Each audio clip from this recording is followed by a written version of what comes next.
Hello focus, आज हम जानेंगे कि हमें कौन सा लैपटॉप जो है परचेज करना चाहिए अपनी कोडिंग के लिए, अपनी कोडिंग जर्नी को स्टार्ट करने के लिए। ठीक है, हमें इतना बड़ा महंगा लैपटॉप भी, जैसे लोग बोलते हैं कि हमें मतलब कोडिंग के लिए कोई पर्सनल लैपटॉप्स होते हैं जो बड़े मतलब हाई, जिनके प्राइसेस जो होते हैं वो बहुत हाई होते हैं, ऐसा जो है ये सब जो मिथ होते हैं, ये सब मिथ होते हैं। ठीक है, तो आज हम जानेंगे कि जैसे मैंने भी अपनी कोडिंग की जर्नी जब चालू करी थी, स्टार्ट करी थी मैंने सीखना, तो मेरे पे भी कोई इतना बड़ा लैपटॉप नहीं था जिसकी मतलब बहुत जो एकदम सुपर कंप्यूटर तो नहीं कह पाएंगे, लेकिन जो सुपर कंप्यूटर से नीचे होंगे, मतलब इतने ऐसे कोई मैंडेटरी नहीं होता कि आपको ये सब लैपटॉप चाहिए। तो आज हम वही देखेंगे कि कौन से लैपटॉप जो है हमें लेने चाहिए। तो लैपटॉप के बारे में तो मैं नहीं बताऊंगा इसमें आपको कि कौन सा लेना चाहिए, क्योंकि सब हर किसी का बजट जो होता है वो डिफरेंट होता है एक दूसरे से।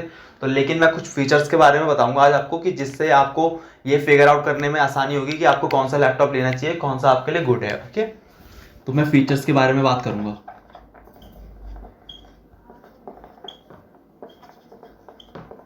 लैपटॉप और डेस्कटॉप। ओके, जैसे लैपटॉप लेना लैपटॉप ले सकता है, जैसे डेस्कटॉप लेना वो डेस्कटॉप ले सकता है। ये फीचर्स जो है उनके देख लें एक बार बस। पहली होती है रैम। रैम जैसे कि हम जानते हैं, जैसे कहते हैं कि रैंडम एक्सेस मेमोरी।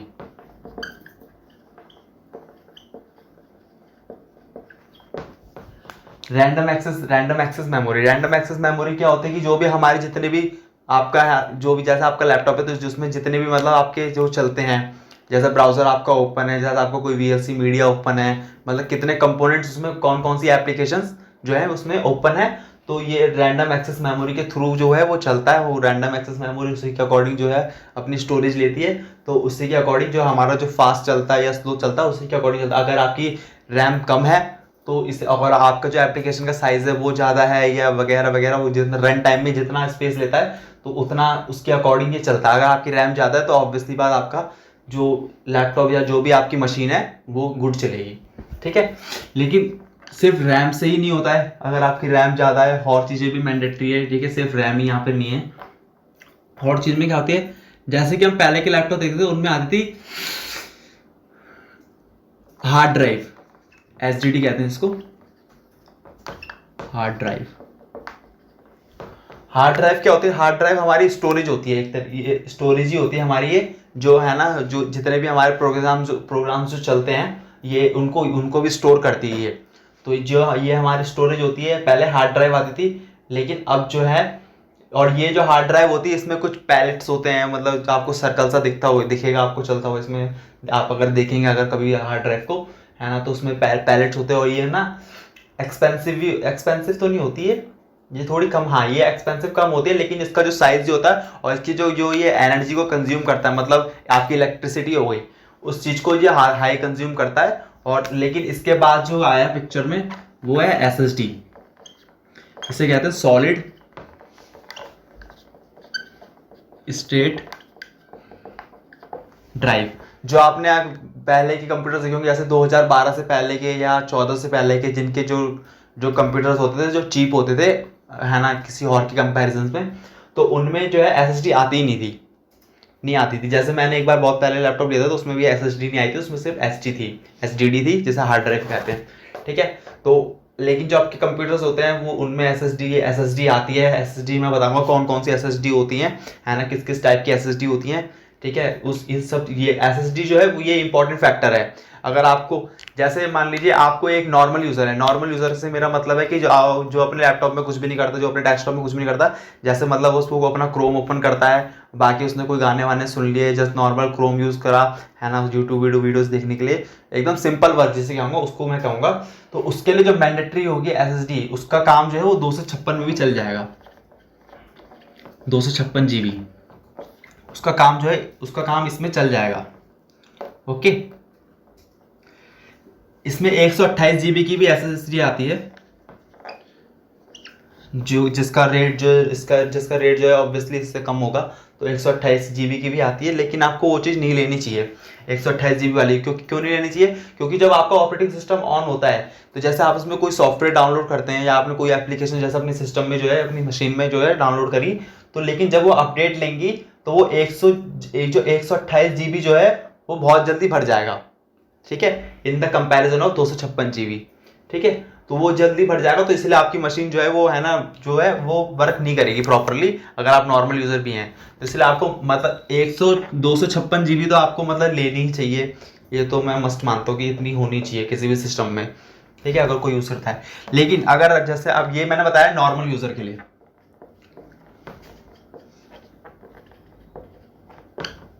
लेकिन अब आप जैसे प्रो यूजर है, प्रो यूजर से मतलब जैसे क्या मतलब है, प्रो यूजर से मेरा मतलब है जैसे आप थोड़े से भी मतलब आप जैसे कोडिंग से रिलेटेड रखते हैं, आप कोडिंग करते हैं, आप वीएस कोड को यूज करते हैं, और पाईचार्म दो, जैसे हमारे बहुत सारे एडिटर्स आते हैं, जैसे पाईचार्म हो गया, इंटेलिजी आइडिया हो गया, है ना, और वीएस कोड हो गया हमारा विजुअल स्टूडियो कोड, है ना।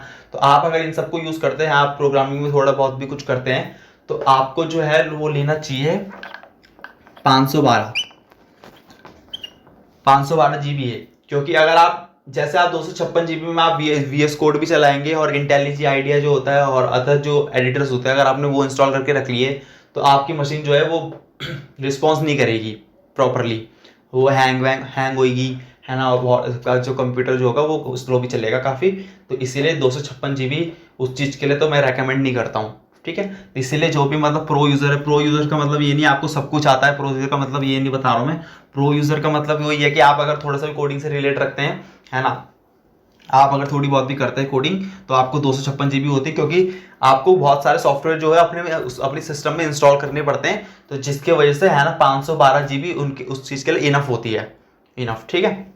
तो इसलिए मैं आपको प्रो यूज़र बोल रहा हूँ, प्रो यूज़र का मेरा सेंस ये है, ठीक है। अब मैं बताता हूँ कौन कौन सी एसएसडी होती है, ठीक है। एक होती है साटा, एक होती है एनवी एमई, ये दो होती हैं एसएसडी। अब एसएसडी आपको कौन सी लेनी चाहिए, जिसकी रीड राइट स्पीड जो होती है वो आपको रीड राइट स्पीड देखनी चाहिए। जैसे आप अमेजोन पे गए, फ्लिपकार्ट गए, किसी भी स्टोर पे गए, ऑनलाइन स्टोर पे गए, है ना, आप जैसे एसएसडी लेंगे तो उसमें लिखा रहता है कि रीड राइट स्पीड जो है कितनी है। हर उसकी एसएसडी की अपनी रीड राइट स्पीड होती है, read and right speed, okay. तो रीड एंड राइट स्पीड आपको ये देखनी चाहिए।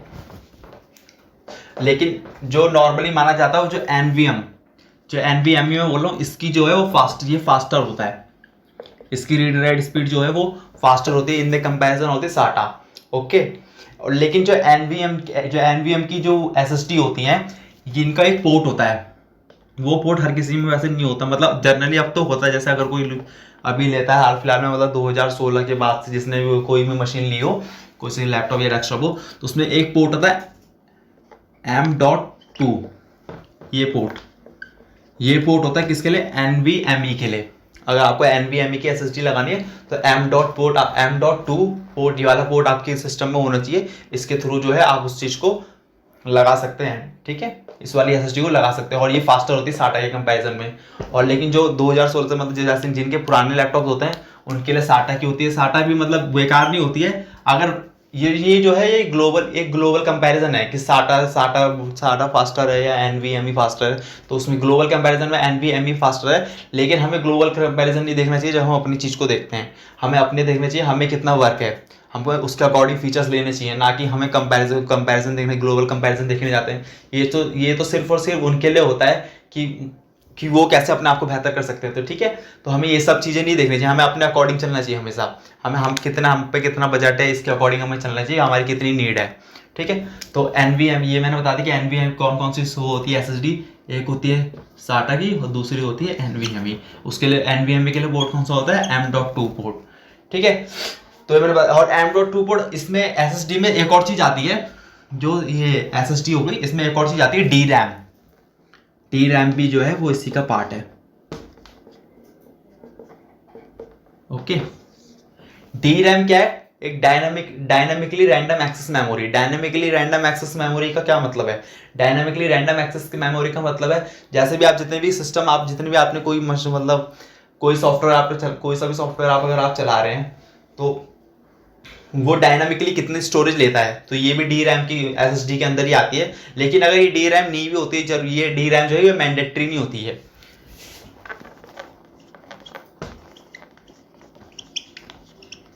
नॉट मैंडेटरी, ठीक है।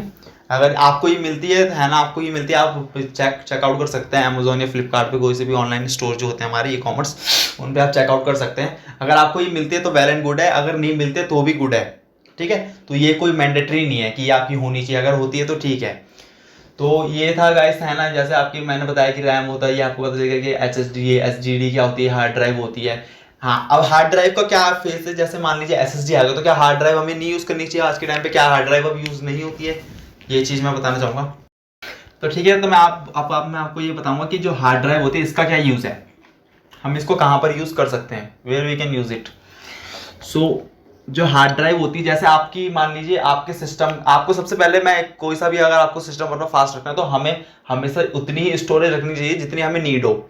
हमें फालतू चीज़ों को हमेशा डिलीट करना चाहिए दोनों तरफ से, आपको उसको परमानेंटली भी रिसाइकल बिन से भी डिलीट करना चाहिए, है ना। अगर आपको एक आपकी, जैसे हम जानते हैं कि जो भी हमारा कंप्यूटर होता है उसमें जैसे हम डिलीट करते हैं तो पहले जो भी फाइल्स हमने डिलीट करी है वो जाएगी रिसाइकल बिन में, रिसाइकल बिन से वो रिसाइकल बिन में वो रहती है कुछ 28 डेज या कुछ का होता है उसका, कि इतने दिन तक वो रहेगी, उसके बाद वहां से वो डिलीट होगी।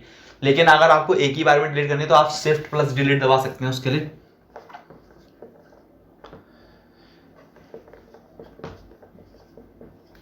शिफ्ट प्लस डिलीट, ठीक है। तो इससे जो है वो एक ही बार में परमानेंटली डिलीट हो जाएगी, ठीक है। तो ये डिलीट का हो गया, है ना। तो मैं एसडी इसकी बता रहा था, जैसे अब हाँ, तो आपको कितनी स्टोरेज रखनी चाहिए, जैसे आपको मान लीजिए आपको कोई डेटा की जरूरत है लेकिन वो आपको करंट टाइम पे जरूरत नहीं है, आपको लगता है कि इस डेटा की मेरे को जरूरत नीड जो है पहले बाद में पड़ेगी पर अभी नहीं है, इस करंट टाइम पे तो नहीं है, तो आप वहां पर एचएसडी का, इसका एसडीडी का यूज कर सकते हो, हार्ड ड्राइव का। आप हार्ड ड्राइव बाहर से खरीदिए, ये आपको चीपर रेट में मिल जाती है, तभी एसएसडी जो होती है वो इसके इसके एचडीडी के कंपैरिजन में हाई होती है इसके प्राइस, ठीक है। और एसडीडी के हार्ड ड्राइव के कम होते हैं, तो इसलिए आप हार्ड ड्राइव परचेज कर सकते हैं। आप हार्ड ड्राइव को एज अपना एक्सटर्नल स्टोरेज मान के चले, आप हार्ड ड्राइव को उसके अंदर लगाएंगे अपनी मशीन के अंदर, उसके अंदर पूरा डेटा जो है उसको अंदर इस हार्ड ड्राइव के अंदर क्यों पेस्ट कर देंगे और उस हार्ड ड्राइव को निकाल लेंगे, फिर आपका जो स्टोर डेटा होगा वो एक एसडीडी के हार्ड ड्राइव के अंदर भी होगा, फिर उसको आप फिजिकली कहीं भी रख सकते हैं, ठीक है। ये फिजिकली आप इसको रख सकते हैं, ठीक है, इसमें आप डाल के डेटा, तो वहां पे एसडीडी का जो यूज होता है, ठीक है।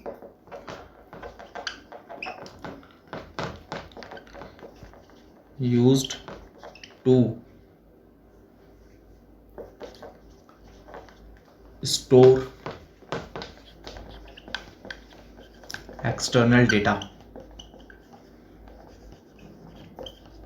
ठीक है। वहां पर हार्ड ड्राइव का बहुत सारे लोग करते भी है, हार्ड ड्राइव का जिनके पास जिनका अपना अपना डेटा होता है, तो इसको अपने यूजेस के अकॉर्डिंग जो है हर कोई यूज कर सकता है, ठीक है।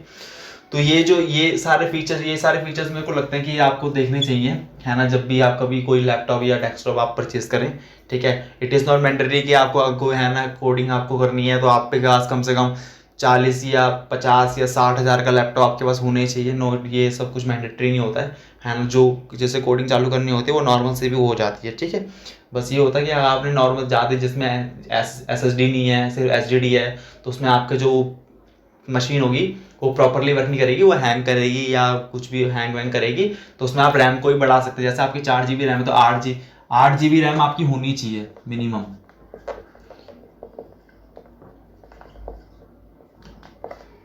ठीक है। 8 GB रैम आपके सिस्टम में होनी चाहिए, ओके। और एस डी डी रहेगी तो ये ठीक, हाँ चलता है, ठीक है ना। फिर वही है कि आपको कितनी एप्लीकेशन यूजेस करनी है तो उसके अकॉर्डिंग आप इस चीज़ को क्या कर सकते हैं, माइग्रेट कर सकते हैं, ठीक है। तो इट्स ऑल अबाउट टुडे। सो ये सब फीचर्स आप देखना कि है ना क्या क्या आपको नीड है, ठीक है। तो थैंक यू।